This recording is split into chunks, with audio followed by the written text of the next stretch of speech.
Hello hi नमस्कार, मैं हूं शताक्षी और आप सुन रहे हैं जागरण पॉडकास्ट का खबरनामा। आज तारीख है 23 जुलाई की और दिन है रविवार का। चलिए आपको बताते हैं आज दिन भर की तमाम बड़ी खबरें, लेकिन उससे पहले सुर्खियों पर नजर डालेंगे। मणिपुर के बिष्णुपुर में आगजनी, इम्फाल चूरा चांदपुर में फायरिंग, दहशत में मिजोरम से मेइतेई समुदाय का पलायन, मणिपुर सरकार एयरलिफ्ट करेगी। भारत ने वियतनाम को आईएनएस कृपाण गिफ्ट किया। ये 32 साल इंडियन नेवी में रहा। पहली बार ऑपरेशन जंगी जहाज मित्र देश को दिया गया। सीमा से 17 घंटे पूछताछ के बाद भी उलझन में है जांच एजेंसियां, जल्द हो सकता है आईक्यू और एप्टीट्यूड टेस्ट। श्रीलंका में हो सकता है भारतीय रुपए का इस्तेमाल, विदेश मंत्री बोले डॉलर यूरो के बाद रुपए में लेन देन पर कर रहे विचार। इस्लामाबाद एयरपोर्ट को ठेके पर देगा पाकिस्तान, सरकार बोली बेच नहीं रहे, ऑपरेशन बेहतर करना हमारा मकसद। ट्विटर का लोगो बदल सकते हैं एलन मस्क, नीली चिड़िया की जगह एक्स हो सकता है नया लोगो। यूजीसी नेट रिजल्ट 2023-26 या 27 जुलाई तक जारी होगा रिजल्ट, यूजीसी अध्यक्ष ने ट्वीट कर दी जानकारी। ओपनहाइमर पर विवादों का नहीं पड़ा असर, दूसरे दिन 17 करोड़ का कलेक्शन किया। इमर्जिंग एशिया कप में भारत पाकिस्तान का फाइनल आज, टीम इंडिया टूर्नामेंट में अजय, पाकिस्तान एकमात्र मुकाबला भारत से हारा। अब खबरें विस्तार से। मणिपुर में 4 मई को भीड़ ने 2 महिलाओं को निर्वस्त्र कर सड़क पर घुमाया था। 19 जुलाई को इसका वीडियो सामने आने के बाद पूरे राज्य में हिंसा बढ़ी हुई है। शनिवार यानी कि 22 जुलाई को चूरा चांदपुर और इम्फाल के पास मेइतेई और कुकी समुदाय के बीच रात भर फायरिंग चली।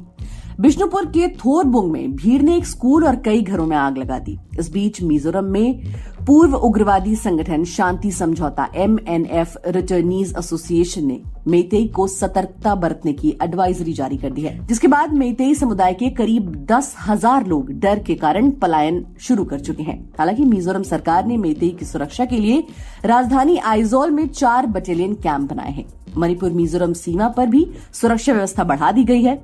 मणिपुर सरकार ने कहा कि मिजोरम में मेइतेई समुदाय के लोग डरे हुए हैं, हम उन्हें एयरलिफ्ट कर लेंगे। 40 लोग मिजोरम से मणिपुर आ चुके हैं।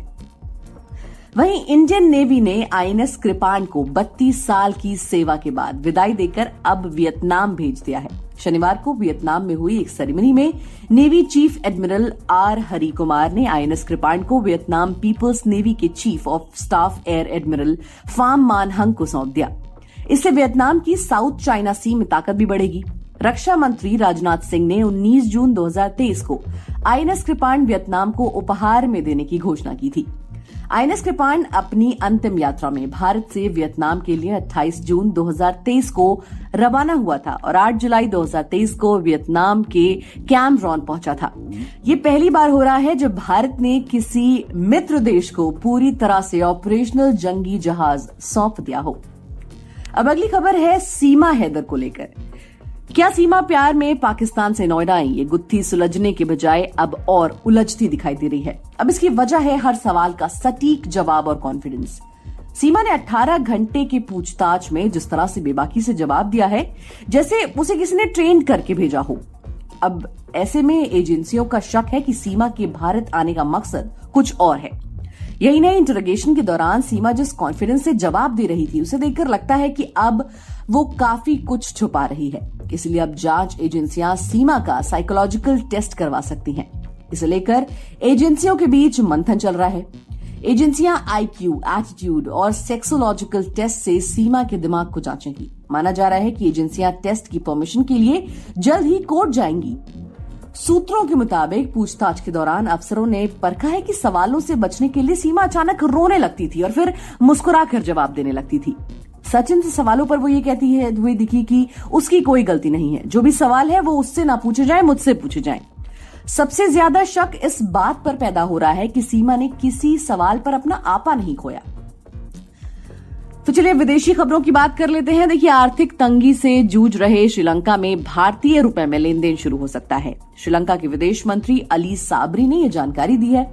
उन्होंने कहा है कि डॉलर, यूरो और येन के बाद हम रुपए को भी लेन देन की करेंसी बनाने पर विचार कर रहे हैं। साबरी ने यह बयान श्रीलंकाई राष्ट्रपति के भारत दौरे के एक दिन बाद दिया है।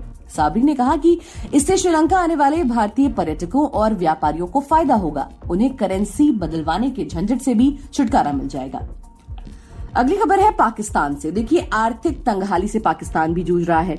उसने अब इस्लामाबाद एयरपोर्ट को ठेके पर देने का फैसला किया है। एक रिपोर्ट के मुताबिक पाकिस्तान के एविएशन मिनिस्टर ख्वाजा साद रफीक ने संसद में इसकी जानकारी दी। उन्होंने कहा कि एयरपोर्ट के ऑपरेशन को बेहतर करने के लिए इसे 15 साल के लिए प्राइवेट कंपनियों को ठेके पर दिया जाएगा। साद रफीक ने यह साफ कह दिया है कि इसका मतलब ये नहीं है कि सरकार एयरपोर्ट को बेच रही है, बल्कि अच्छे ऑपरेटर को एयरपोर्ट के काम में शामिल करने के लिए ऐसा किया जा रहा है। अगली खबर है माइक्रो ब्लॉगिंग साइट ट्विटर की, जिसका लोगो अब एलन मस्क बदलने जा रहे हैं।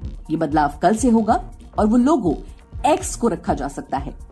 ग्रेग नाम के एक यूजर के साथ ट्विटर स्पेस पर बातचीत में मस्क ने इस बात की पुष्टि की है। जब मस्क से पूछा गया कि क्या वो सच में ट्विटर का लोगो बदलने वाले हैं, तो उन्होंने जवाब में हाँ कह दिया। इसके साथ ही उन्होंने ट्विटर पर एक पोल क्रिएट कर लिखा, डिफॉल्ट प्लेटफॉर्म कलर को ब्लैक में बदलें। दोपहर 12 बजे तक 4.5 लाख से ज्यादा लोगों ने इस पोल पर वोट किया। ज्यादातर लोगों ने अभी तक ब्लैक और व्हाइट में से ब्लैक को चुना है। साल 1999 से एलन मस्क का नाता लेटर एक्स से है। तब उनकी कंपनी का नाम x.com था। वहीं विश्वविद्यालय अनुदान आयोग की राष्ट्रीय पात्रता परीक्षा रिजल्ट 2023 की तारीख घोषित हो गई है। एनटीए 26 या 27 जुलाई तक रिजल्ट को जारी कर सकता है। यूजीसी के अध्यक्ष जगदीश कुमार ने इसको लेकर ट्वीट करते हुए लिखा कि एनटीए का लक्ष्य है 26 या 27 जुलाई तक रिजल्ट जारी हो जाए। वहीं अगर कोई बदलाव होगा तो अपडेट कर दिया जाएगा। मनोरंजन जगत की बात करें तो ओपेनहाइमर पर विवादों का कोई असर नहीं पड़ा। फिल्म अभी भी शानदार कमाई कर रही है।